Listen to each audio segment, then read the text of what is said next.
दोस्तों नमस्कार, बहुत बहुत स्वागत है आप सभी लोगों का। Welcome welcome welcome. अगर आपने अभी तक हमारे चैनल को सब्सक्राइब नहीं किया है तो जल्दी से चैनल को सब्सक्राइब कर लो, वीडियो को लाइक कर दो और कमेंट करना बिल्कुल भी ना भूलो। और साथ में आप अपने दोस्तों को भी शेयर करें और बेल आइकन को प्रेस कर लें, जिससे कोई भी इंपॉर्टेंट नोटिफिकेशन, कोई भी इंपॉर्टेंट क्लास आपसे मिस ना हो पाए। तो शुरू करते हैं कहानी और लेते हैं आज का पहला प्रश्न। बड़ा सिंपल सा सवाल है। किसी परीक्षा में 60% छात्र हिंदी में सफल होते हैं, जबकि 50% छात्र अंग्रेजी में सफल होते हैं। यदि 40 छात्र दोनों ही विषयों में सफल हो जाते हैं तो कुल छात्रों की संख्या क्या है? तो देखते हैं जवाब क्या मिलता है। सिंपल आपके सवाल है, जवाब आपके सामने। किसी परीक्षा में 60% छात्र हिंदी में सफल होते हैं, जबकि 50% अंग्रेजी में सफल होते हैं।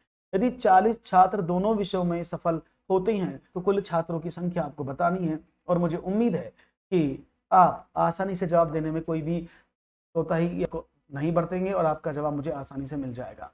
तो देखते हैं, तो कितने छात्र जो हिंदी में पास हुए, इंग्लिश में पास हुए, और आपको बताना है कि कुल जो छात्र हैं जो दोनों विषयों में ही सफल हो जाते हैं वो 40 हैं। तो देखते हैं जवाब क्या मिलता है आपका। और मुझे उम्मीद है कि सवाल में शायद कोई भी प्रतिक्रिया ऐसी होगी कि जो आप ना कर पाएं और आप ना समझा पाएं। प्रश्न आपके सामने, देखते हैं जवाब क्या मिलता है।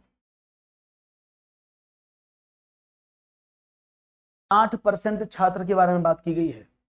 60% वो जो हिंदी में सफल हुए, 50% वो हैं जो अंग्रेजी में सफल हुए। दोनों में सफल होने वाले की संख्या जो है वो 40 है। ठीक है, तो लेट्स सी, देखते हैं जवाब क्या मिलता है। बहुत सिंपल सवाल है, आसानी से कर पाएंगे। गुड इवनिंग अनीता जी। तो देखिए समझते हैं। अगर मैं इसको वेन डायग्राम से आपको बताऊं तो वेन डायग्राम क्या कहता है, पहले मैं वेन डायग्राम से बता देता हूं। हालांकि बेसिक कैसे करते हैं, आपने कहा एन हिंदी, हिंदी में कितने बच्चे परसेंट पास हुए, 60%। एन इंग्लिश में कितने पास हुए, आपने कहा 50।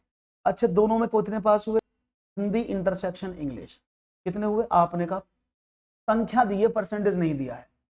तो अगर मैं इसमें से निकालूं तो कुल मिलाकर कितना हुआ भाई, आपने देखा टोटल 100% होता है ना, तो टोटल बच्चे तो 100% है। 60 इसमें हो रहे हैं, 50 इसमें हो रहे हैं, तो ये तो 110 हो गए, है ना। तो 110 में 100 निकालूं तो 10% ऐसे बच्चे थे जो दोनों में पास हुए। 10% ऐसे बच्चे जो दोनों में पास हुए। तो 10% का वैल्यू किसके बराबर है, आपने कहा 40 के बराबर। तो 100% का वैल्यू किसके बराबर हो जाएगा, आपने कहा 10 चौक 40 और 400। तो 400 बच्चे टोटल है। तरीका नंबर 1, ठीक है ना। अब तरीका नंबर 2 भी समझा देते हैं आपको। कंडीशन समझिएगा। अगर मैं इसको वेन डायग्राम से करूं तो कैसे करेंगे वेन डायग्राम से। मैंने कहा ये वाले छात्र थे हिंदी वाले, ये वाले थे अंग्रेजी वाले। उसने कहा 60% छात्र, लेकिन कॉमन छात्रों की संख्या सिर्फ 40 दी है। तो अगर मैं बात करूं कि भाई 60 इसमें और 50 इसमें, तो कुछ पार्ट तो कॉमन होगा ना, क्योंकि अगर मैं 50 की बात करता हूं तो 40 + 10 और 50 + 10, तो 10% छात्र ऐसे होंगे जो दोनों विषयों में कॉमन है। 50% केवल इंग्लिश वाले हैं, हिंदी वाले हैं, और 40% केवल इंग्लिश वाले हैं। 10% ऐसे तो दोनों में है। तो 10% का वैल्यू अगर 40 दिया है तो you can find out the value. Clear है, तो राइट ऑप्शन होगा 400। कोई प्रॉब्लम नहीं है, आपको सवाल समझ में आ गया होगा, कोई दिक्कत तो नहीं किसी को, नहीं कोई समस्या नहीं है। तो चलिए आगे बढ़ते हैं और आगे के सवाल की बात करते हैं। एक और सवाल आपके स्क्रीन पर क्लियर हो गया होगा। आप चाहे वेन डायग्राम इसको एक्स मान के भी कर सकते हैं, इस योर चॉइस, है ना। आप इसको एक्स मान के भी कर सकते हैं, कोई प्रॉब्लम नहीं है। अब एक्स मानेंगे तो ये 60% एक्स का कितना हो जाएगा, आपने कहा 60% ऑफ एक्स बटा 100, तो कितना हो जाएगा, आपने कहा 6/10 है। तो ये तो इसमें पास हो गए। दूसरे वाले में 50% थे तो 1/2x। इन दोनों में से अब 40 घटा दे तो आपको संख्या मिल जाए। अब x मान के भी कर सकते हैं, लेकिन तीनों तरीके मैंने बताए पर ये बेस्ट है। ओके, एक और सवाल। निम्नलिखित त्रिपद में से कौन सा पूर्ण वर्ग नहीं है, इनमें से कौन सा कंप्लीट स्क्वायर नहीं है, आपको बताना है।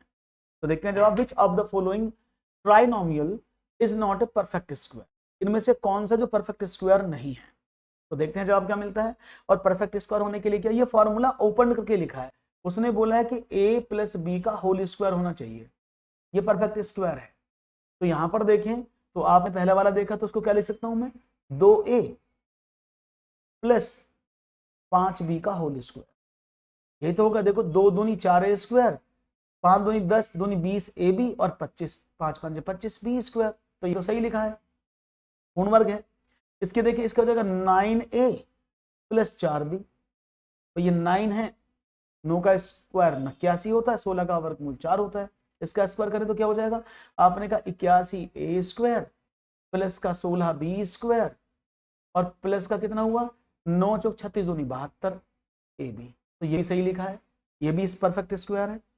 तीसरे की बात करते हैं, आपने कहा एक्स, तो एक्स प्लस 11 का होल स्क्वायर बनेगा, क्योंकि देखो इसका वर्गमूल x है, इसका वर्गमूल 11 है, तो x प्लस 11 का होल स्क्वायर करें तो क्या हो जाएगा, आपने कहा एक्स स्क्वायर प्लस 121 और प्लस 11 एकम 11 दूनी 22, तो 22x, ये भी सही लिखा है। हाँ जी, इसमें भी कोई प्रॉब्लम नहीं है ना। तो बात करते हैं फोर्थ की, तो ये क्या बनेगा 7x प्लस 4 का होल स्क्वायर, ये क्या हो जाएगा, आपने कहा 7 7 49 एक्स स्क्वायर प्लस का 16 प्लस का 7 चौक 28 दूनी 56 एक्स, तो ये 56 एक्स आना चाहिए, लेकिन यहां पर क्या रहा 28, तो गलत लिखा है ना। तो ऑप्शन नंबर डी जो है वो पूर्ण वर्ग नहीं बन सकता। क्लियर है, ये सिर्फ सिंपल सवाल था जो a प्लस बी के होल स्क्वायर पर डिपेंड था, और ऐसे एग्जामिनेशन में आपको सवाल बहुत मिल जाते हैं जिनको आप करने की कोशिश करते हैं। तो राइट ऑप्शन डी होना चाहिए। इज इट क्लियर, समझ में आ गई बात जी? ओके, बहुत बढ़िया। तो राइट ऑप्शन क्या, ऑप्शन नंबर डी। एक और सवाल लेते हैं, आपके सामने ये रहा, नीचे दिए गए व्यंजक का गुणनखंड होगा, इनमें से कौन सा फैक्टर होगा नीचे दिए हुए गुणन जो इक्वेशन है, 49x square minus 50xy plus 16y square का फैक्टर आप बता दो कौन सा इनमें से। तो देखते हैं आपका जवाब मुझे क्या मिलता है, 49x square minus 56xy plus का 16y स्क्वायर, ये पीछे वाले सवाल पर डिपेंड है। अगर मैं इसका वर्ग बना के देखूं तो ये क्या हुआ 7 का x, भाई 7 49 x का स्क्वायर का x हुआ, प्लस का इसको देखें तो ये माइनस का क्या हुआ 4y, ऐसे कर दें तो ये इसका होल स्क्वायर तो बना है। अब चेक करके देख लो, पहले का स्क्वायर प्लस दूसरे का स्क्वायर प्लस दोनों की गुणाओं का डबल, तो कितना हुआ 4 7 28 दूनी 56 माइनस का 56, तो ये इसका फैक्टर हुआ। अब इसको कौन सा काटेगा, देखो इसका फैक्टर कौन सा हो सकता है, क्या ये हो सकता है, ये हो सकता है, बता दो कौन सा। अब तो आपके सामने सवाल में लिखा हुआ है बी, क्यों भाई, that is the right answer, यही तो इसका फैक्टर, इसको डिवाइड करोगे तो पूरा पूरा कट जाएगा ना ये, तो ये एक नहीं दे देगा आपको, यानी ऐसी संख्या आपको ढूंढनी है जिसे पूरा पूरा कट जाए, फैक्टर वही तो होता है। हाँ जी, कोई प्रॉब्लम तो नहीं किसी को, कोई प्रॉब्लम हो तो मुझे आप बता सकते हैं, कोई प्रॉब्लम तो नहीं किसी को, नो प्रॉब्लम। क्लियर है, उसको ब्रेक करना आपको आना चाहिए, तो आप सवाल को आसानी से कर सकते हैं। क्लियर हुआ, बहुत बढ़िया। तो आगे बढ़ते हैं, एक और सवाल लेते हैं फिर आपके सामने। दो संख्याओं का अंतर 11 है तथा उन संख्याओं का योग का 1/5 भाग 9 है, तो संख्याएं बताओ। दो संख्याओं का अंतर 11 तथा उन संख्याओं के योग का 1/5 भाग 9 है, तो संख्याएं क्या होंगी। देखते हैं जवाब क्या मिलता है आपका। The difference of two numbers is 11 and the sum of 1/5 of those number is 9. तो नंबर क्या होंगे, तो क्या करें भाई, अंतर मतलब दो संख्याएं ए बी हैं, अगर आप उन दोनों को घटाते हैं तो 11 आता है। उन संख्याओं का योग, दोनों को जोड़ें ए प्लस बी का 1/5 भाग किसके बराबर है, 9 के बराबर है। तो मैं कह सकता हूं ए प्लस बी बराबर 5 गुणा 9 बराबर 45, ए प्लस बी कितना हुआ 45 हुआ। ये इक्वेशन नंबर 1 हो गई, ये इक्वेशन नंबर 2 होगी, दोनों को साथ पुट कर दें तो अपने का a minus B is equal to 11, a plus B is equal to 45, दोनों को मैं ऐड कर देता हूं तो ये क्या हुआ, b से b कट गया तो 2a इज इक्वल टू 56 और a इज इक्वल टू 56/2, तो 28 28, तो एक संख्या तो 28 आ गई। इसमें ऑप्शन में एक ही लिखा था, ऑप्शन नंबर डी। संतोष, क्या समझ नहीं आया मैं बता देता हूं दोबारा से, तो एक ही सवाल आया इसमें डी जी। कोई प्रॉब्लम तो नहीं, 28 17, बहुत बढ़िया। प्रीति, बहुत बढ़िया, जवाब मिला है 28, और जब इसका वैल्यू इसमें पुट कर दोगे, इसमें पुट कर दो आप, तो ए का वैल्यू 28 माइनस का बी इज इक्वल टू 11, तो माइनस का B is equal to 11 minus 28, तो माइनस का बी बराबर माइनस का 17 माइनस माइनस प्लस, तो क्या हुआ, तो बी इज इक्वल टू 70। तो ये दोनों इक्वेशन नंबर आपके सामने मिल गए। आप इसको ऑप्शन से भी कर सकते थे कि दोनों का अंतर 11, देखो सभी को देखो, सभी का अंतर 11 आ रहा होगा, तो दोनों संख्याओं का अब आपको जोड़ के 1/5 भाग करना होगा। अगर इन दोनों को जोड़े 31 और 20 कितने होते हैं? आपने कहा सर 31 20 51 का तो 5 से भाग नहीं जाएगा, 9 49 का भी 5 से भाग नहीं जाएगा, 39 और 18 47 का भी भाग में 5 का भाग नहीं जाएगा, 28 प्लस 17 कितने होते हैं? 45। तो 45 में जब 1/5 निकालेंगे तो 9 आंसर आ गया ना। तो बाई ऑप्शन भी आप इसको कर सकते हैं। क्लियर है? तो प्रॉब्लम तो नहीं। 56 कहां से आया?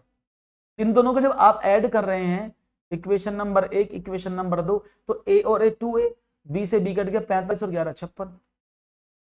ठीक है, क्लियर हो गया? कोई प्रॉब्लम तो नहीं है? इजी था, समझ में आ गया होगा, कोई समस्या आपको नहीं हुई होगी, मेरे हिसाब से तो नहीं होनी चाहिए जी। एक और सवाल लेते हैं और देखते हैं वन मोर क्वेश्चन आपके स्क्रीन पर क्या कहता है आपसे। ओके, चलो एक और सवाल ले लेते हैं फिर। ये रहा, किसी संख्या के 60% में से 60 घटाने पर 60 ही प्राप्त होता है। संख्या क्या है? किसी संख्या के 60% में से 60 घटाने पर 60 प्राप्त हो जाता है। तो बस आपको सवाल पढ़ना है। 60 subtracted from 60% of a number to get 60. The number is what?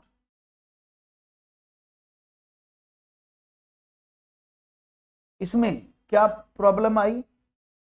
Simple सवाल था, इसमें शायद कोई दिक्कत आ रही होगी। देखो, इसको मैं लिख सकता हूं 7 इंटू एक्स का होल स्क्वायर। इसको लिख सकता हूं मैं 2 गुणा 4 गुणा 7 इंटू एक्स वाई। इसको लिख सकता हूं मैं 4y का होल स्क्वायर। तो ये a square plus B square minus 2ab नहीं हो गया जी? A square plus B square minus 2ab, इसका फॉर्मूला तो बन जाता है ये। बस संतोष, समझ में आ गया होगा आपको। चलो, किसी संख्या के 60% में से 60 कर, देखो मानो वो संख्या ए है, ए का 60%, तो 60/100, इसमें से आपने 60 घटा दिया तो आंसर भी 60 आया। अगर मैं बोलूं a इंटू 0 से 0 कट गया तो 3/5, 2 से काट दिया इसको, बराबर 60 प्लस 60। तो a कितना हो जाएगा? आपने कहा 120 मल्टीप्लाई बाई 5/3, तो 3 चौके 12, तो a बराबर कितना हुआ? 200। तो वो संख्या क्या है? 200 है। ऐसे सवाल एमपीटीईटी में बहुत आए हैं, ऐसे सवाल एमपीटीईटी में बहुत ज्यादा पूछे गए हैं, तो आप तैयार रहिएगा इन सवालों को करने के लिए एग्जामिनेशन में भी। क्लियर है? बात समझ में आ गई? कोई मुश्किल बात? बस आपको प्रश्न को पढ़ना अच्छे से अगर आ गया तो आपको एक भी सवाल में प्रॉब्लम नहीं होगी, आप सारे क्वेश्चंस को आसानी से कर लेंगे। एक और सवाल लेते हैं, रिक्त स्थान को भरना है आपको। Fill in the blanks. a plus 1/2 का whole square is equal to what? इनमें से कौन सा वैल्यू इसके सामने आएगा? a प्लस 1/2 का whole square is equal to what? a square plus 2 into a into 1/2 plus 1/4, a square plus 2a into 1/2, a square plus c plus 1/2, a square plus a/2 plus 1/4। तो देखते हैं जवाब क्या मिलता है आपका। आसान सवाल है, कर सकते हैं आप इसको। तो देखिए, ये a प्लस बी का होल स्क्वायर तो लिखा है, क्या होता है? a square plus 2ab plus B square, ये होता है ना। तो बस a की जगह a है, b की जगह 1/2 है, तो क्या करेंगे? आपने कहा a का square plus 2 into 1/2 into a plus 1/2 का होल स्क्वायर, ये तो बनेगा। तो क्या हुआ? a square plus 2 into a into 1/2 plus 1/4। तो ये ऑप्शन कौन सा दिख रहा है आपको? That is option number A. बहुत बढ़िया, ये तो सबको समझ में आ गया भाई, बहुत बढ़िया, वेल डन, बहुत अच्छे से, बहुत बढ़िया तरीके से आपके उत्तर मिल रहे हैं, मुझे ऐसे मिलने चाहिए। गुड। एक और सवाल लेते हैं फिर आपके स्क्रीन पर और देखते हैं एक और प्रश्न क्या कहता है आपसे। Let's do it, one more question. 4 और 9 का मध्य समानुपाती क्या होगा? आपको मध्यानुपाती या मध्य समानुपाती एक ही बात है, तो मिड प्रोपोर्शन आपको बताना है। तो आपको बता दूं, ये 3 तरह के सवाल आपसे एग्जाम में पूछता है, या तो मध्यानुपाती, तृतीयानुपाती या फिर चतुर्थानुपाती। ठीक है ना? तो अगर मध्यानुपाती की बात करते हैं तो मध्यानुपाती 2 नंबर में पूछा जाता है, तृतीयानुपाती भी 2 नंबर में ही पूछा जाता है, चतुर्थानुपाती ए, बी और सी 3 में पूछा जाता है। ठीक है ना? 3 नंबर दिए होते हैं। तो मध्यानुपाती का मतलब क्या होता है? मिड में वैल्यू। नहीं, 4 और 9 के एग्जैक्ट में कौन सी ऐसी वैल्यू है जो 4 के साथ वही अनुपात बनाएगी जो 9 के साथ बनाएगी। तो आपने कहा कोई प्रॉब्लम नहीं है। तो हम कैसे निकालते हैं, देखो 4 और 9 के बीच में एक ऐसी संख्या रखनी है जिससे 4 और इस संख्या का वही अनुपात होगा जो x का अनुसे है। तो ये निकालना तो बड़ा मुश्किल होता है, तो हम क्या करते हैं, हम इसका सीधा आपको मेथड बताते हैं। तो वो होता है मध्य अनुपाती ए बी का रूट, यानी आप दोनों की मल्टीप्लाई करके उसका वर्गमूल निकाल दें, आपको संख्या मिल जाएगी। देखो ए कितना है 4, बी कितना है 9, का वर्गमूल निकाले 36 आया, और 36 का वर्गमूल 6 है ना, तो 6 इसका वर्गमूल आया। तो यानी देखो 4 और 9 के बीच में 6 एक ऐसी संख्या है, देखो 4 और 6 का अनुपात क्या आएगा 4/6, और 6 और 9 का क्या आएगा, आपने कहा 9/, 4 और 6 का अनुपात 4/6, 6/9। अब देखो 2 एकम 2, 2 तिया 6, 3 दूनी 6, 3 तिया 9, ये 3 दूनी 6, तो 2/3 इज इक्वल टू 2/3 आया ना, इसीलिए इसको समानुपाती बोलते हैं। ठीक है ना, तो राइट ऑप्शन क्या ए। तो सीधा फॉर्मूला लगाएंगे, आप क्या करेंगे, ए बी का वर्गमूल। इसकी बात करते तो ये क्या होता है, b square is equal to a c. अगर हम इसका निकालें तो मैं आपको पहले बता देता हूं क्या, तो ए अनुपात बी अनुपात बी अनुपात है, इस समय ऐसे निकालते हैं। तो x का वैल्यू क्या आता है, बी स्क्वायर अपॉन, तो इसको ऐसे फॉर्मूले से यूज कर ले। ठीक है ना, तो राइट ऑप्शन क्या था, ऑप्शन नंबर बी 6। आसान सवाल था, आसानी से समझ में आ गया होगा, कोई भी दिक्कत परेशानी चिंता नहीं होनी चाहिए थी आपको। एक और सवाल लेते हैं। 500 रुपए का 5 सैकड़े की दर से 2 वर्ष का चक्रवृद्धि ब्याज बताओ कितना हो। इस सवाल को मैंने आपको कई तरीके से समझाया हुआ है, इन सवालों को कैसे कर सकते हैं। तो वैसे आपको बता दें, चक्रवृद्धि ब्याज पूछा है तो हम सभी जानते हैं कि a इज इक्वल टू क्या होता है, p into 1 plus R upon 100 to the power. तो यहाँ पर आपको p प्रिंसिपल अमाउंट 500 रुपए, r कितना दिया 5/100 की पावर 2। तो उसको सॉल्व करें, आपने कहा 500 इंटू 5 से काटे 20 बार, तो 21/20 की पावर 2। आप कह सकते हैं ऐसे 500 गुणा 21 गुणा 21/20 गुणा 20, 2 0 से 2 0 ऐसे करेंगे तो आप आसानी से कर सकते हैं। कोई प्रॉब्लम तो नहीं है किसी को इसमें जी, मुझे तो लगता नहीं कोई प्रॉब्लम होगी। तो कितना हुआ, आपने कहा 21 21 241, 441, 441 में 5 की गुणा कर दो, तो you will get how much. Good evening, कैसे हैं अजीत, स्वागत है आपका। तो अगर हम बात करते हैं आपके सामने, तो देखते हैं सवाल का जवाब की प्रतिक्रिया में आपको क्या मिलता है। यस, क्या होगा इसका आंसर, आपने कहा सर कोई प्रॉब्लम नहीं है, 21 का वर्गमूल होता है 441 में 5 की गुणा करेंगे तो 5 एकम 5, 5 के 20 तो 22, तो 2205 होना चाहिए, 2205/4, इसका डिवाइड कर देते हैं इसमें। राफिया, ये सिर्फ फॉर्मूला है, अगर आप चक्रवृद्धि ब्याज निकालते, चक्रवृद्धि मिश्रण निकालने का फॉर्मूला यही है ना, अगर आप चक्रवृद्धि मिश्रण निकालते तो निकालते हो।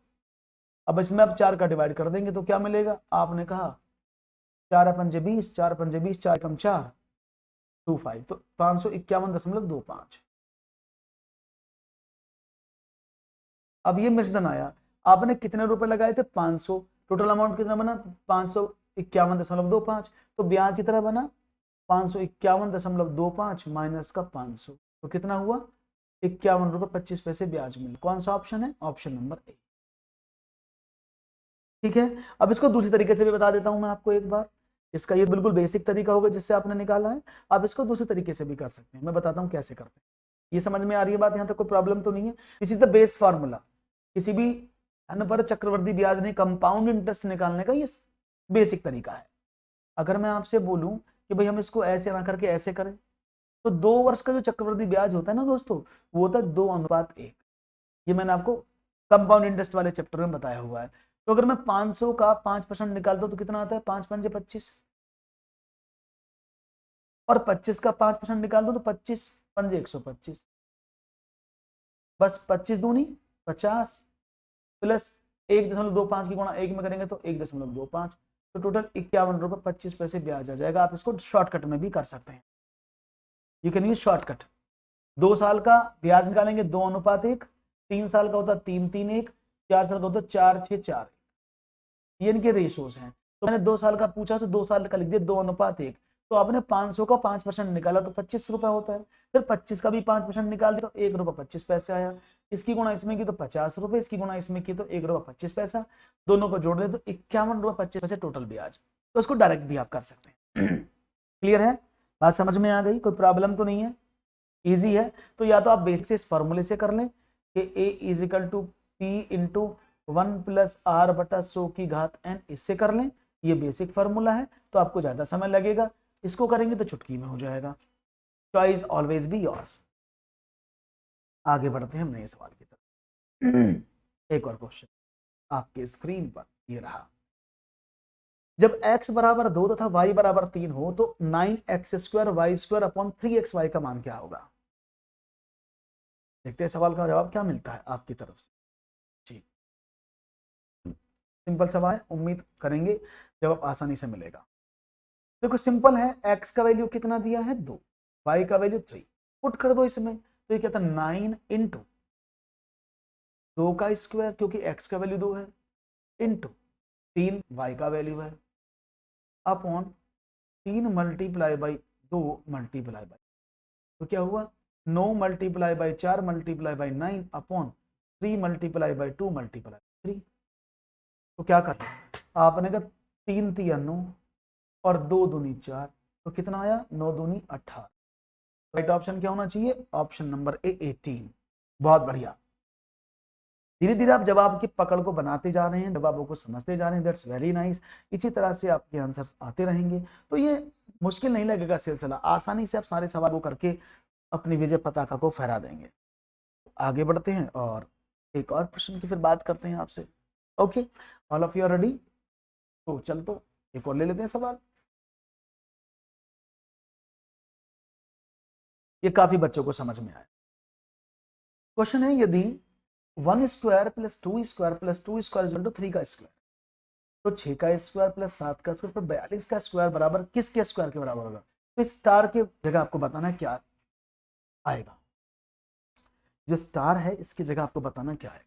तो ऐसे क्वेश्चन में हम क्या करते हैं, सबसे पहले हम ये आइडेंटिफाई करते हैं कि पैटर्न कौन सा फॉलो हो रहा है। पहली वाली इक्वेशन आपने कौन सा पैटर्न फॉलो होता है, 1 प्लस 2 का वर्ग 4 प्लस 4 इज इक्वल टू 9 होना चाहिए, और 9 का वर्गमूल निकालें या 9 का तोड़ें तो 3 का स्क्वायर बनना चाहिए।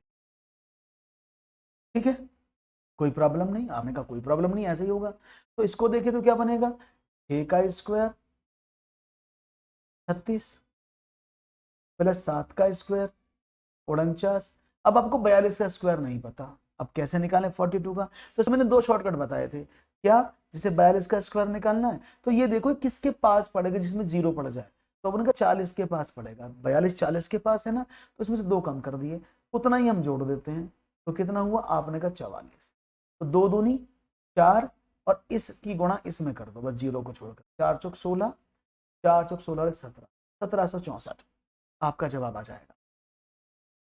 ठीक है, तो क्या करें, या सीधी 42 की 42 गुणा कर लो, तो क्या हुआ 1764। अब कितना हुआ 6 और 4 10 और 9 19, हासिल लगा 1। अब सबको जोड़ रहा हूं मैं, क्योंकि मैंने इसका स्क्वायर किया 36 आया, इसका स्क्वायर किया 49 है, इसका स्क्वायर 1764। तो 6 और 4 10 और 9 19 का 9 का हासिल लगा 1, 6 और 1 7 4 11 और 3 14, 6 और 7 11 और 3 14 और 1 15 43। बहुत बढ़िया जवाब मिला मुझे, बहुत बढ़िया, क्या बात है। इधर जोड़ के यहाँ लिख देता हूँ जिससे कि आपको दिख जाए आराम से।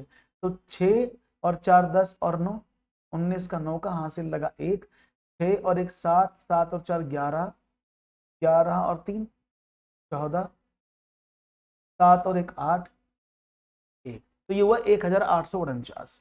अब इसका वर्ग मूल निकालें तो कितना आएगा, क्योंकि हमें वर्ग में लिखना ना वैल्यू यहाँ पर स्क्वायर में, तो आपने कहा ओके 9 आता है 3 पर या 7 पर, 2 अंक छोड़े तो ये होता है 4 चौक 16 और 5 पंजे 25 के बीच में। अगर 5 और 4 की गुणा करो तो 20, छोटा है ना 18 से, तो छोटी संख्या, तो 4 43, तो ये 43 है। अदरवाइज अगर आपको ये ट्रिक अभी नहीं आती है कैसे शॉर्टकट में निकालते हैं, तो आप क्या कर सकते हैं, सीधा 1849 का आप वर्गमूल भी निकाल सकते हैं, जैसे कि आप बचपन से करते आए हैं।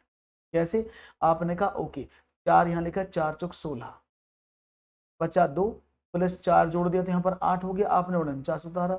अब देखो 3 की गुणा करते हैं, 3 3 9 और 3 8 24, पूरा पूरा कट गया ना, तो यहाँ पर 43 इसका आंसर आया। तो ये वैल्यू किसकी होगी?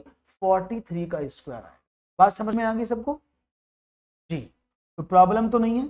तो आपको पहला वाला पैटर्न को फॉलो करना है और दूसरे वाले पे वही काम करना है। तो इसको बोलते हैं पैटर्न के क्वेश्चन। आपने पढ़ा होगा ना, कुछ सिलेबस में लिखा है पैटर्न। तो ये पैटर्न के जो प्रतिमान हैं, इनके क्वेश्चंस इस तरह से आपको एग्जामिनेशन में पूछे जा सकते हैं। राइट ऑप्शन है ऑप्शन नंबर ए 43। आगे बढ़ते हैं और एक और सवाल है आपके साथ।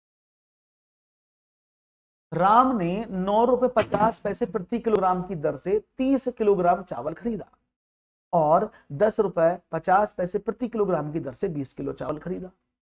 उसने दोनों चावल को मिलाकर 20% का लाभ हेतु बेच दिया। राम का प्रति किलोग्राम विक्रय मूल्य का आसन्नतम मान क्या है? तो he sold both of them together of a profit of 20%. the approximate value, आसन्न मतलब लगभग, आसपास, कंप्लीट नहीं होगा, हो सकता है 12.3 आ जाए, हो सकता है 14.3 आ जाए, हो सकता है 17.92 आ जाए। तो इन्हें आपको आसपास का लगभग वाला मान बताना है। सवाल बड़ा आसान है, करने की कोशिश कर। राम ने 9 रुपए 50 पैसे प्रति किलोग्राम की दर से 30 किलो चावल खरीदा, तो कितने का रुपया लिया होगा उसने? देखो यहाँ पर अगर मैं सवाल को करूं तो उसने पहला वाला चावल 9 रुपए 50 पैसे किलो के हिसाब से 30 किलो, तो कितने रुपए का लिया होगा? आपने कहा 0 यहाँ रख दिया, 1 0 ये लग गया, इसको हटा देते यहाँ से। चलो, तो 3 अपन 15, 3 नाम 27 और 1 28, तो 285 रुपए का लिया। 285 रुपीज का उसने ये वाला चावल खरीदा। 3 अपन 15, 3 नाम 27 और 1 28, 285 रुपए का। अब दूसरा लिया 10.5 रुपए के हिसाब से 20 किलो, तो सेकंड चावल कितना था? 10 रुपए 50 पैसे के हिसाब से 20 किलो चावल, तो कितना हुआ? 210। 105 नहीं, 210, 210 रुपए का ये हो गया। तो टोटल चावल कितने का खरीदा? कॉस्ट प्राइस कितना है टोटल? आपने कहा 5, 8 और 1 9, 2 और 2 4, तो 495 रुपए का उसने चावल खरीदा। ठीक है, अब ये 495 रुपए के चावल को 20% लाभ पर बेचना चाहता है। तो भाई इसका मतलब क्या है? वो 495 रुपए वाले चावल को 120% पर बेचना चाहता है। 0 से 0 कट गए, यहाँ पर ये आएगा दशमलव। तो 12 पंजे 60, 12 निम्मा 108 और 6 114 और 12 चौक 48। और बात समझ में आ रही है? जहां तक समझ में ना आए मुझसे पूछ लेना भाई। जहां पर भी आपको गड़बड़ी लगे तो प्लीज लेट मी नो कि सर हमें यह समझ में नहीं आ रहा है, तो मैं उसको आगे बढ़ा दूंगा। ठीक है ना? 495 में 120% का वैल्यू निकाले तो कितना आएगा? आपने कहा कर लेते हैं सर, देख लेते हैं। तो कितना हुआ? आपने कहा कि सर 12 पंजे 60, हासिल लगे 6, 12 निम्मा 108, 6 114 और 12 चौक 48 और 14, that is 94, 500, okay, that is 594 दशमलव हमने नया लगा दिया। तो क्या मिला? यानी 594 रुपए का वो उसने चावल खरीदा। कोई प्रॉब्लम तो नहीं है जी? किसी को प्रॉब्लम हो तो मुझे बता दे, जिससे कि मुझे कोई प्रॉब्लम ना हो, कि आपको प्रॉब्लम नहीं होनी चाहिए बस। ठीक है ना? तो हमने सिंपल देखा, हमें सवाल मिल गया। कोई प्रॉब्लम तो नहीं है, किसी को होनी तो नहीं चाहिए वैसे। तो 594 रुपए का चावल मिला। अब क्या हुआ? कुल चावल कितना हुआ? उसने बोला उसको प्रति किलोग्राम बताना है। तो अगर मैं देखूं 30 और 20 टोटल चावल कितना था? 50 किलो। 50 किलो चावल 495 रुपए का खरीदा था, 20% का लाभ लिया तो उसका मूल्य कितना बन गया? 494। तो टोटल चावल का बना 50 किलो का 594, उसे 1 किलो का बताना है। तो 594 में 50 का डिवाइड कर दूं तो मुझे 1 किलो का मिल जाएगा, क्योंकि 50 किलो का वैल्यू दिया है। तो 5 एकम 5, 5 एकम 5, 4, 5 अट्ठे 40 और 5 अट्ठे 4, तो 11 रुपए 88 पैसे प्रति किलो। तो किसके आसपास आ गया? आपने कहा सर 12 रुपए के आसपास आ गया। तो ये 12 रुपए लगभग, अप्रोक्सीमेट प्राइस कितना है? 12 रुपए प्रति किलो। क्लियर है भाई? कोई ऐसा मेरा साथी जिसको समझ में ना आई हो बातें तो मुझे बता दे। सवाल आसान है, बस आपको जो उसने सवाल में, प्रश्न में आपसे बोला है, बस आप उसी को फॉलो करते चले जाओ। आपका उत्तर आसानी से आपके पास आकर बैठ जाएगा कि भाई साहब ले चलो मुझे जहां ले चलना है। क्लियर है? बहुत बढ़िया, खूबसूरत जवाब। तो यहाँ पर सी ऑप्शन बहुत ज्यादा मिल रहा है मुझे, 12 रुपए, बहुत अच्छा जवाब है। एक और सवाल फिर लेते हैं। एक आदमी स्थिर जल में 4 किलोमीटर प्रति घंटे की गति से नाव चला सकता है। यदि धारा की गति 2 किलोमीटर प्रति घंटा हो तो 4 किलोमीटर जाने व आने में से कुल कितना समय लगेगा? बहुत अच्छा सवाल है। करने की कोशिश करिएगा। एक आदमी स्थिर जल में 4 किलोमीटर प्रति घंटे की गति से नाव चलाता है, यानी एक स्थिर जल में, तो यानी उसकी नॉर्मल स्पीड 4 किलोमीटर प्रति घंटा है। अगर वो यहां से यहां जाना चाहता है तो ये सपोज ऐसे, उसने कही धारा की गति, अब धारा यानी पानी बह रहा है, अगर धारा गति फॉर एग्जाम्पल पानी इधर को बह रहा है, इधर को फ्लो है पानी का, तो वो आदमी गति 2 किलोमीटर प्रति घंटा हो, धारा की गति 2 किलोमीटर प्रति घंटा हो, तो 4 किलोमीटर जाने और आने में से कल कितना समय लगेगा। अगर वो यहां से अपनी नाव लेके चलता है 4 किलोमीटर की स्पीड से, तो आप देखो भाई 4 किलोमीटर की स्पीड उसकी अपनी थी, जो उसके पास थी, जो उसकी नॉर्मल चाल थी। लेकिन जब वो धारा के साथ बहेगा, यानी जिस जिधर को पानी बह रहा है उधर को जाएगा, तो क्या होगा, स्पीड अपना बढ़ जाएगी। जैसे कि आपने देखा होगा, अगर पानी में कभी तैरने की कोशिश करते हैं और जिधर को आपकी जो गंगा जी है, जिस नदी में आप नहाते हैं, वो जिधर को जाती है, तो उधर आप तेजी से तैर लेते हैं।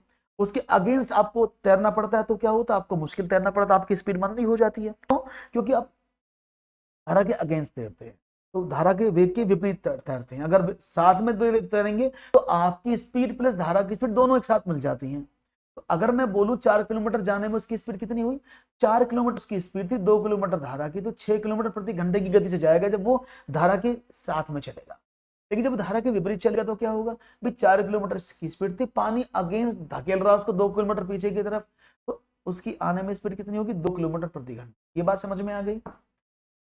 6 और 2 मैंने कैसे लिखा है, यहां तक किसी को प्रॉब्लम हो तो मुझे बता दे, इसमें प्रॉब्लम नहीं होनी चाहिए, ठीक है। अब क्या करें, अब उसे कुल कितना समय लगा, अब सवाल समझना।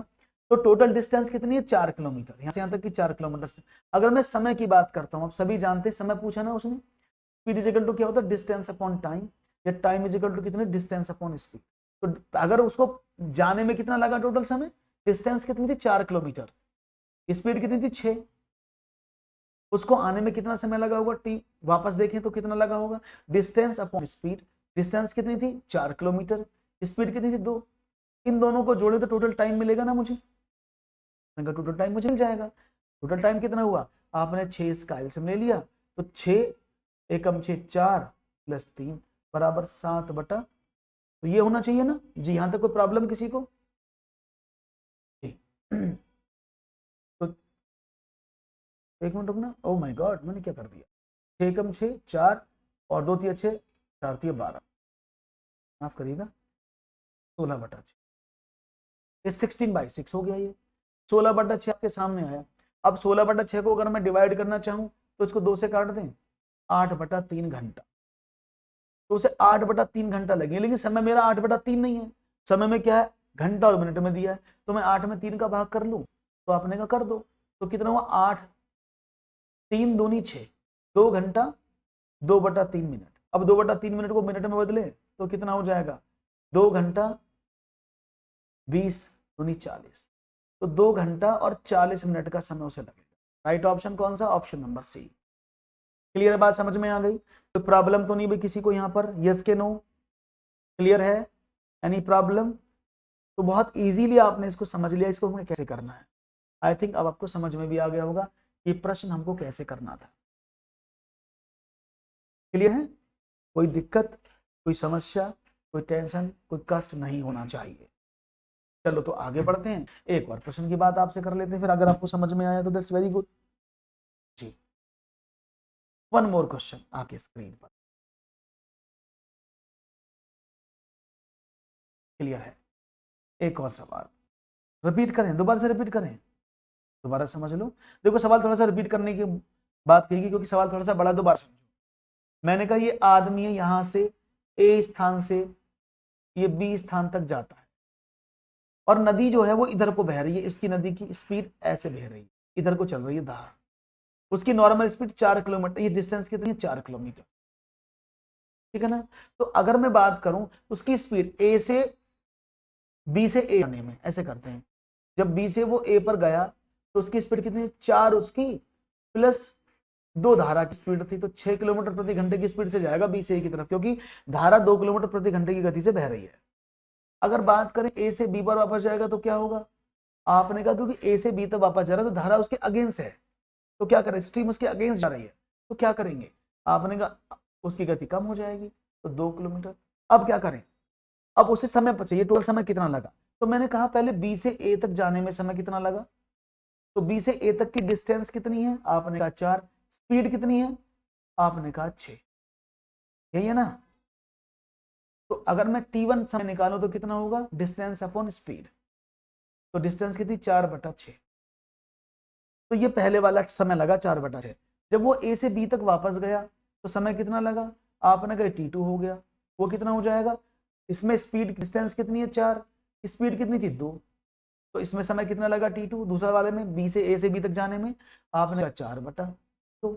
इज इट क्लियर, ने कहा ओके। तो कुल टाइम कितना लगा ए से बी और बी से ए तक आने में, आपने कहा सर दोनों को ऐड कर दो, t1 प्लस t2 हम दोनों को जोड़ देंगे तो क्या बनेगा, आपने कहा कि सर 4/6 इसमें लगा और 4/2 इसमें लगा। अब हमने इसका एलसीएम ले लिया 6, तो क्या हुआ 6, 4 प्लस 2 3 6 12, तो टोटल मिलाकर 16/6 घंटे का समय लगा। इसको काट भी सकते हैं आप 2 से, तो यानी 8/3 घंटा लगा। अगर मैं इसको डिवाइड करूं 8 को 3 से तो क्या होगा, आपने कहा यहाँ लिख देते हैं, तो 8 में 3 का डिवाइड कर तो कितना हुआ, 3 दूनी 6, 2 सही 2/3 घंटा। अब उसने मिनट में समय दिया तो 2 घंटे तो पूरे हैं, तो 2/3 घंटा को मैं मिनट में बदल लेता हूँ, 60 की गुणा कर दूं ना, तो कितना हुआ, आपने कहा 2 घंटा 40 मिनट। मे भी अब सबको समझ में आ गया होगा क्या कहना चाह रहा हूं, ठीक है ना। वैसे जो सवाल थोड़े से बड़ा भारी हो जाता है ना, तो बच्चे निकलना शुरू कर देते हैं, चलो भाई इतना तो भारी सवाल कहाँ पढ़ेंगे, तो इस चीज को नेगलेक्ट करने की कोशिश करें, ये आपके लिए नकारात्मक थिंग है, ये आपके लिए नेगेटिव पॉइंट है अगर आप इस तरह से बिहेव करते हैं और सवाल को देखकर छोड़ देते हैं, तो फिर मैथमेटिक्स करना बड़ा मुश्किल हो जाता है। राइट ऑप्शन था सी, समझ में आ गया पूरा सवाल। एक और सवाल लेता हूं फिर आपके साथ। 2 अंकों की संख्या के अंकों का योग 10 है, अगर संख्या के अंकों की स्थिति बदल दी जाए तो नई संख्या मूल संख्या से 18 अधिक हो जाती है, तो मूल संख्या क्या थी ये आप बताना है। The sum of the digits of 2-digit number is 10. If the position of the digits of the number is changed, the new number becomes 18 more than the original number. Then what was the original number? Clear हो गया ना, बहुत बढ़िया। तो देखते हैं जवाब क्या मिलता है। एक 2 अंकों की संख्या के अंकों का योग 10 है, अगर संख्या के अंकों की स्थिति बदल दी जाए तो नई संख्या मूल संख्या से 18 अधिक हो जाती है। मूल संख्या क्या थी आपको बताना है।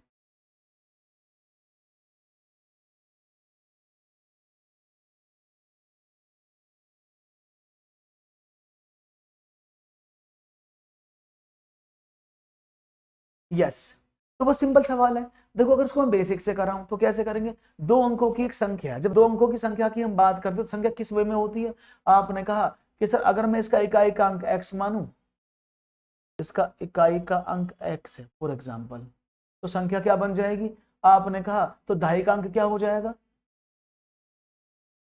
भाई दहाई का अंक 10 में से x घटा दो, ये तो होगा भाई। 2 अंकों की संख्या का अंक योग 10 है, तो अगर उसका इकाई का अंक 1 x है तो दहाई का अंक 10 में से x कम कर दिया, है ना, बात समझ में आ गई। तो अब क्या करें, उसने बोला यदि अगर संख्या के अंकों की स्थिति बदल दी जाए, अब संख्याओं के अंकों की स्थिति कैसे बदले, आपने कहा कि 10 इंटू 10 माइनस का x इधर लिख दिया प्लस x प्लस 18, तो क्या हो जाता है 18 बढ़ जाता है, तो मूल संख्या क्या थी, आपने कहा सर ये थी 10x प्लस का 10 माइनस का 10x, यानी जो मूल संख्या से 18 बढ़ जाता है नई संख्या। देखो मैंने अंकों की स्थिति पहले 10 माइनस एक्स था तो मैंने स्थिति बदल दी, तो अब क्या हुआ, ये बेसिक है तो आप करेंगे सर, इसको करने की कोशिश करते हैं, क्या होगा 100 माइनस का 10x प्लस का x प्लस का 18 बराबर 10x प्लस का 10 माइनस का। ये आपके सामने सवाल बनकर तैयार हो गया। अब क्या करें, अब तो सिर्फ कुछ भी नहीं करना है। देखो अगर मैं इसको करने की कोशिश करूं तो देखो 10x और 10x, ये हुआ 9x, ये कितना हुआ माइनस का x, ये 9, ये प्लस का 9x, तो 10x देखो कितना हुआ, सिंपल देखो 10 में से 1 गया 9x, ये कितना हुआ 10 में से 1 गया 9x, तो 18x हो गया भाई, माइनस का 9x इधर से प्लस का 9x इधर से, तो इसको 18x लिख दूं सीधा, ठीक है। अब आपने कहा ओके, तो 100 ये था 118, 118 में से 10 गए तो कितना हुआ, आपने कहा sir 108। x is equal to क्या हुआ, आपने कहा 108/18, 18 छिक्का, तो x का वैल्यू 6 है। तो ये आपको बहुत ज्यादा, हाँ बहुत ज्यादा पानी में डुबो डुबो के मारेगा। तो क्या हुआ, सवाल क्या था हमारा, हमारा नंबर क्या था, नंबर था 10 × 10 माइनस का x प्लस का x, ये नंबर था। 10 × 10 माइनस का 6 प्लस का 6, तो 10 चौक 40 प्लस 6 46। तो अगर आप बेसिक से करेंगे, करने जाएंगे तो आपको पक्का पसीना आना है, ये तो आप सब जानते हैं, क्योंकि अगर आप बेसिक से करेंगे तो ये सवाल आपको पक्का रुलाएगा ही। हम क्या कर सकते हैं, ये तो बेसिक समझ में आया होगा आपको, इसको ऑप्शन से करते हैं। ऑप्शन से कितना आसान होगा देखिएगा, उसने बोला दो अंकों की संख्या का योग 10 है, तो आपने देखा 8 × 10 7 × 3 10 6 × 4 10 6 और 4 10 सब बराबर है। अगर संख्या की अंकों की स्थिति बदल दी जाए, अगर मैं इसकी संख्याओं की स्थिति बदलूं तो क्या हो जाएगा 82, इसकी बदलू तो क्या हो जाएगा 73, इसके अंकों को बदलू तो कितना हो जाएगा 64, इसको बदलू तो कितना हो जाएगा 40। ये तो मतलब है। उसने कहा कि तो नई संख्या मूल संख्या से 18 अधिक हो जाती है, जो नई संख्या आ रही है इस वाली संख्या से 18 प्लस हो जाती है। तो ये 18 प्लस हो रही है क्या, आपने कहा नहीं, ये तो कम हो गई, वो बढ़ने की बात कर रहे हैं। देखो 46 में 18 जोड़ तो कितना आएगा 64, बस यही ऑप्शन। बात समझ में आ गई। तो भाई ऑप्शन आप इसको आसानी से सॉल्व कर सकते थे, क्योंकि 46 में अगर 18 जोड़ा जाए तो वो 64 बन रहा है, बिल्कुल बन रहा है, क्योंकि जब आपने इसके अंक बदले तो ये 18 बढ़ गया इससे, वही तो बोल रहा था सवाल में, वही क्वेश्चन में पूछा था। तो आपने बाई ऑप्शन करेंगे तो ये बड़ा इजीली हो जाएगा, और बाई इसे करेंगे तो एग्जामिनेशन में तो आपको प्रॉब्लम आएगी। क्लियर, समझ में आ गया होगा। एक और सवाल की बात करते हैं, फिर समझ में आ गया तो one more question for you. Okay ready, yes. तो बाई ऑप्शन आपको ज्यादा पसंद आएगा। अगर कोई धन 10 वर्ष में तिगुना हो जाता है तो साधारण ब्याज की दर बताओ कितनी है। बहुत ही सिंपल सवाल है। If a sum of money triples in 10 years, what is the rate of simple interest, ये आपको बताना है। तो देखते हैं आपका जवाब क्या मिलता है। अगर कोई धन 10 वर्ष में तिगुना हो जाता है तो साधारण ब्याज की दर क्या होगी। If a sum of money triples in 10 years, what is the rate of simple interest. 20%, 45%, 30% या इनमें से कोई भी नहीं। तो देखते हैं आपका जवाब क्या मिल रहा है। Let's see what will be the right answer from your side. बहुत सिंपल सवाल है। देखो XYZ कुछ नहीं मानना, मैंने कहा ना जितने भी मैं क्वेश्चन आपको कराने की कोशिश कर रहा हूँ वो सब क्या है, वो चीजों से थोड़ा सा अलग है, यानी मैं उन पर कोई भी ये फोकस नहीं कर रहा हूँ कि आप इन सवालों को इस तरह से करें। देखो क्या है भाई, एक धन था 100%, वो कितना हो गया 300% बन गया। विश्वधन 300% हो गया ना, उसने कहा ना कि 10 वर्ष में तिगुना हो गया, 100% 300% बन गया 10 वर्षों में। तो ब्याज कितना मिला होगा, आपने कहा 300 माइनस का 100, तो 200% ब्याज मिला, यानी 10 वर्षों में 200% ब्याज मिला है। तो भाई एक साल का ब्याज कितना हुआ, आपने कहा 200 में 10 का डिवाइड कर दिया 20%, यही आंसर है। ठीक है ना। हाँ 30 नहीं होगा, ध्यान रखिएगा। ऐसे सवालों में क्या करते हैं कि भाई 3 गुना हो गया तो 30 सालों में हो गया, सीधा ऐसा नहीं है। 100% तो धन आपने लगाया था, आपको इंटरेस्ट कितना मिला, आपको इंटरेस्ट 200% ही मिला ना। तो आपने 100 रुपए किसी को दिए और उसने वापस आपको 300 रुपए दे दिए, तो ब्याज तो 200 रुपए ही मिला ना आपको, तो ब्याज तो उसी पर कैलकुलेट करेंगे ना। बहुत बढ़िया, राइट ऑप्शन है option number A, correct answer है 20%। अच्छी तरह से आपके जवाब मुझे मिल रहे हैं, खूबसूरत जवाब हैं आपके, कोई बात नहीं। एक और सवाल लेते हैं फिर आपके सामने। किसी संख्या का 1/4 उसके 1/5 में से 3 अधिक है। किसी संख्या का 1/4 उसके 1/5 में से 3 अधिक है, उस संख्या के बड़े और छोटे अंक का अंतर क्या है। 1/4 of a number is 3 more than 1/5 of it. What is the difference between the upper and lower digit of the number? देखते हैं जवाब क्या मिलता है। किसी संख्या का 1/4 उसके 1/5 में से 3 अधिक है। तो सवाल बड़ा आसान है, करने की कोशिश करेंगे तो हो जाएगा। देखो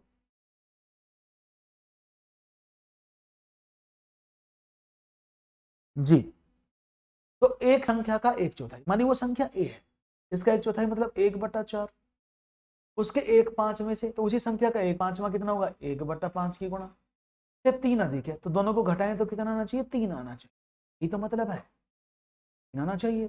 तो क्या हुआ, ये हुआ a/4 माइनस का a/5 बराबर 3। तो आपने एलसीएम लिया इसका 20, तो 4 अपन 20 माइनस 5 होगी इज इक्वल टू, तो क्या हुआ a इज इक्वल टू 3 गुणा आपने क्या कहा, आपने कहा 60 आ गई जी। एक संख्या का 1/4 उसके 1/5 में से 3 अधिक है, ठीक है।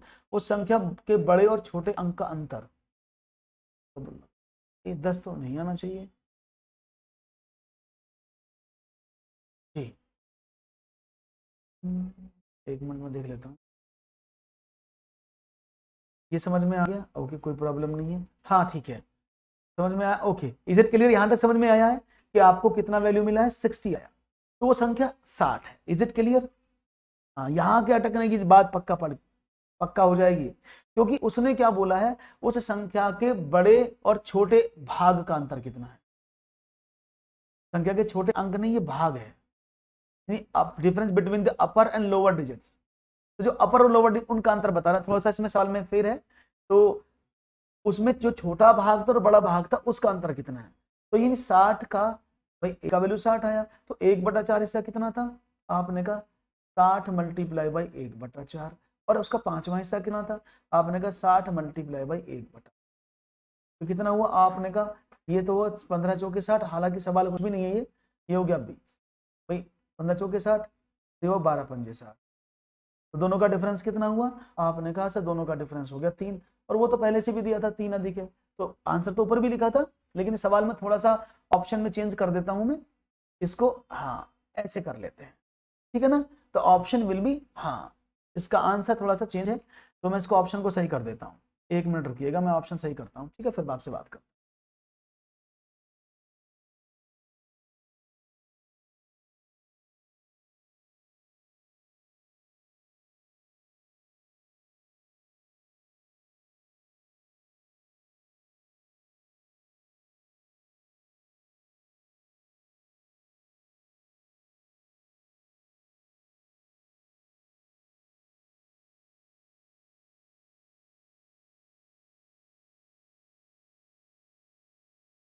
ओके, तो मैं इसको थोड़ा चेंज कर देता हूँ, 1 मिनट रुकिए।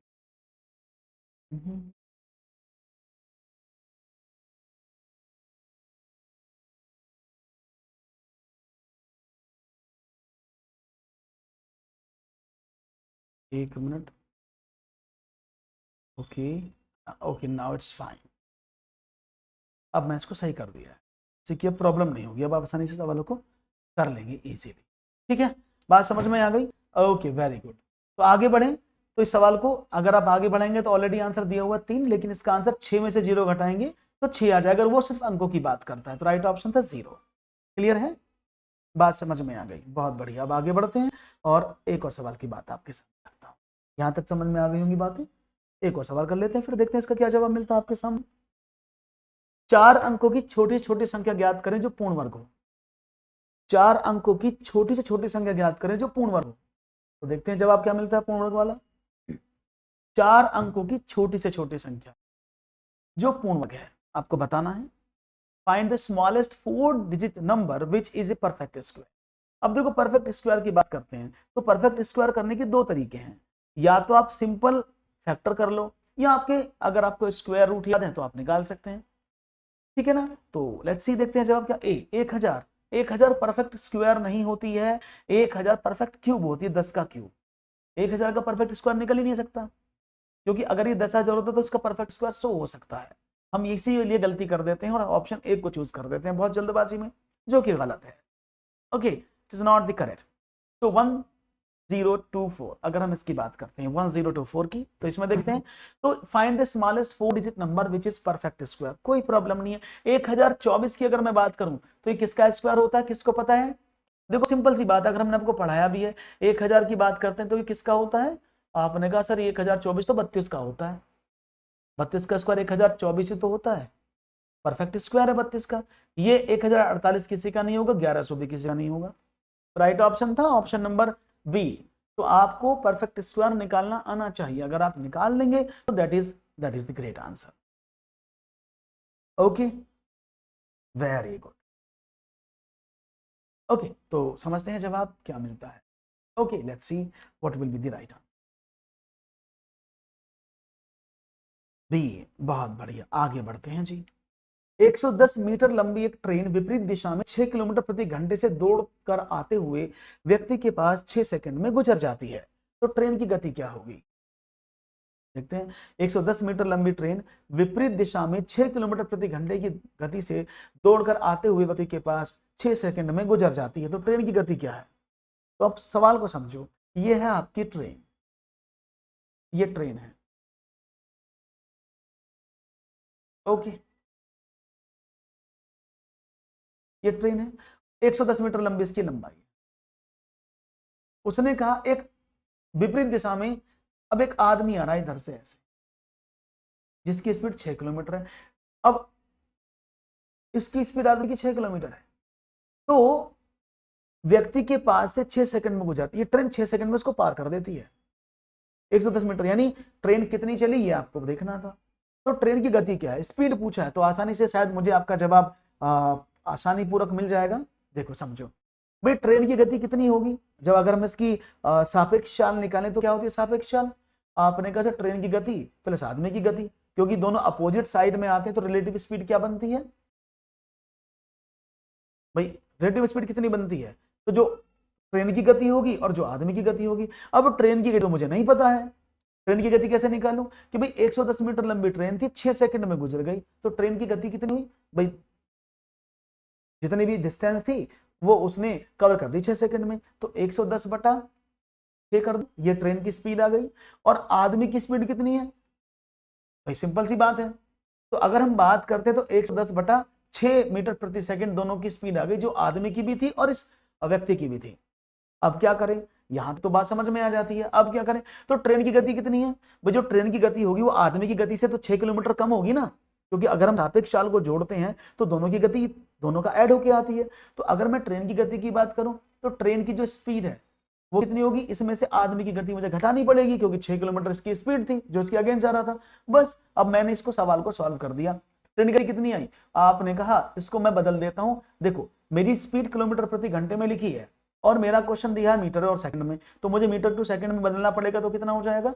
जब आप मीटर को किलोमीटर में बदलते हैं तो बड़ी भिन्न की गुणा कर देते हैं, जिसको बोलते हैं 18/5। जब आप मीटर से किलोमीटर में बदलेंगे तो बड़ी भिन्न 18/5 की गुणा, जब आप छोटे बड़े से छोटे में बदलते हैं तो छोटी भिन्न की गुणा 5/18। तो ये 6 × 18 और 5 22 तो ये 66 किलोमीटर आई दोनों की गति, ट्रेन की और आदमी दोनों की गति मिलाकर के 66 किलोमीटर प्रति घंटा है। तो सिर्फ ट्रेन की गति कितनी है? 66 में से 6 निकाल दिया, तो 60 किलोमीटर प्रति घंटा होनी चाहिए। राइट ऑप्शन कितना? 60। बहुत बढ़िया। तो 60 किलोमीटर प्रति घंटा उस ट्रेन का स्पीड है जो आपके पास से गुजर रहा है। ओके, वेरी गुड, समझ में आ गई होंगी बातें। तो अगर कोई बात समझ में नहीं है तो मुझे बता दें, तो मुझे बड़ा अच्छा लगेगा। तो आज के सवालों को यहीं अंतिम विराम देने की कोशिश करेंगे। कोई क्वेरी हो तो आप पूछ सकते हैं, otherwise take care, bye bye, don't forget to subscribe our channel. Thank you.